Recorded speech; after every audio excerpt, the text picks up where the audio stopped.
We are making an at-home version of a chicken gyro, and I think you're going to love it. I know this is not authentic, but I do have a really authentic Greek friend who did have this, and she said it was absolutely delicious. And if you are wanting just sort of that vibe of that, chicken roasting or grilling on that spit, this is great. This is fantastic. You will absolutely love it, and you can make this in the oven like I'm gonna do today, or you can make this on the outdoor grill, and it would actually really add to that sort of smoky flavor. It's sensational. Let me run you through it. We're basically gonna make a version of my Greek marinated chicken for this, and it works out so well. I'm gonna do my marinade in my food processor. I'm going to add onion, a half of a large onion, garlic, a lot of garlic, a mixture of fresh parsley and fresh dill, very important. We need a mix of dried oregano and dried basil, paprika, not smoked paprika, regular paprika, for color, really. It just kind of adds to that yummy color of this. Wait till you see the end. Some Dijon mustard. Don't know if the Greeks use Dijon mustard in there, but it works really well here. And then I need zest and juice of a lemon. I'm just taking my zester upside down, and it's acting like a little sieve. You see that? There's a good tip for you today. Don't forget, you're always learning something, At least that's the aim here.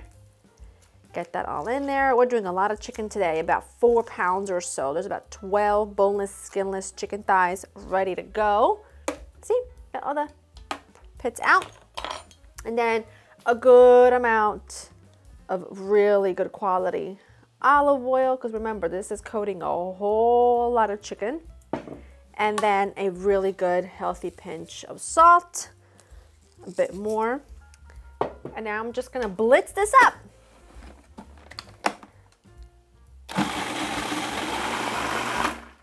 That's about ready. Now, to your boneless, skinless thighs, I want you to come in here. I prepped them already, they're clean. I trimmed some of the fat off, not all of the fat. I do not want to trim off all the fat, otherwise you're not gonna get that flavor to penetrate all the way through. And I just think it makes a big difference. I like to come in here and really give it a good little go. Can never get this thing open, ever. There we go. Get all this out of here, into here. And it's already smelling fantastic. Now listen, if you don't want to, oh goodness gracious, if you don't want to put this on the roaster, or whatever you want to call it, just put it in a roasting pan and pop it into a hot oven, But I am gloving up for this. These are food safe gloves because I don't want all the marinade to get under my fingernails, because I really want to work this in. You see what I'm doing? I'm just making sure that each chicken thigh is open and coated in that marinade. And this is gonna go into the fridge, and how long it marinates is really up to you. Ideally, you do this the day before. You could do 6 hours, 8 hours, or even an hour or 2 is fine. And it is going to be delicious. I'm just going to go ahead and continue to mix this, cover, and pop it in the fridge for a bit. Chicken is ready to go. You want your oven preheated to 425, and I've got my little pan here, and I'm going to link this exact one down below. When you get it, you are going to get 2 different sizes of the skewer. You're gonna want to use a smaller size for this amount, unless you're doing like 16 chicken thighs, in which case you'll use the bigger one. Now, even though this pan's pretty heavy duty, I find it for ease to get it in and out of the oven. I always make sure to put this pan on a baking sheet, like I said, just for ease. And now you're gonna go ahead and get in here, and you're gonna start skewering. Now, there is no real particular way I do this, but I do like to kind of alternate every few chicken thighs. So I did 2 lengthwise like that, and then I'll take one and I'll do it kind of like that on an angle, just so that it all can kind of cook evenly. And like I said, there's not an ounce of authenticity to this, so please don't yell at me, but There is a lot of delicious flavor here, and just make sure you're grabbing that marinade, which is why I like to wear gloves for this, so that it doesn't get stuck anywhere and you're not losing any of that marinade. You see that? You don't want to lose any of that goodness. I mean, that would be a real shame, you know? It tastes so good and it smells so good.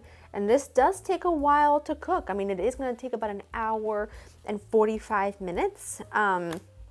Half of the time it's going to be covered, which I'll show you how I do that when I'm done. Look at that. And we use up all the marinade, all the chicken. It smells amazing. I'm degloving. And I'm just gonna place this on here, like I said, just for ease. Looks so good, smells so good. Now, add some water to your pan. You need about 3/4 of a cup of water. The bottom of the pan looks like a lot, but it's gonna be perfect. Don't you worry. And it's gonna get gorgeously burnished and colored and gorgeous. A couple pieces of aluminum foil, pierce it right through, cover. This is gonna go in the oven. Well, one piece is actually perfect, so I'll leave it at that. Covered for 45 minutes and uncovered for about an hour. So I'm gonna show you what it looks like when it's done. You're looking for the internal temperature of the thickest part. I take a skewer and I kind of go right down the center in the middle part. Thermometer. That's the word. And you want it to reach about 175 degrees. I really want it to be on the, more cooked side, because it's chicken thighs. It's never going to overcook. It's going to be really juicy and delicious, but it's pretty stacked in there. So give it time and I'll show you what it looks like when it's done. Look at how stunning and sensational and gorgeous this is. And it smells as good as it looks. Now, how you serve this, that's up to you. I like to serve it a variety of ways. You can do it with a nice chunky Greek salad, some roasted lemon potatoes. My roasted lemon potatoes, I just reposted them recently, so they're on this feed. They're sensational. You can do it in like a wrap, so slice it thin and put it in like a pita wrap with, again, your tzatziki, your chunks of onions and whatnot, but however you serve it is up to you. It is gorgeous. Now, admittedly, keep in mind that the top piece will get just like a little crispier. Ow! Look at this. It falls apart. Look at how gorgeous that is. It falls apart. It's so tender and so delicious. Beyond. Okay? That gift that keeps on giving. So you want to prep this for a meal prep for the week? Do it, because it's infinite flavor and you'll never have boring chicken for your wraps, your salads, your bowls, whatever. The best. Go to laurainthekitchen.com for the written recipe. I really hope you make this, and I hope you enjoy spending time with me, and I will see you in the next one. Bye-bye.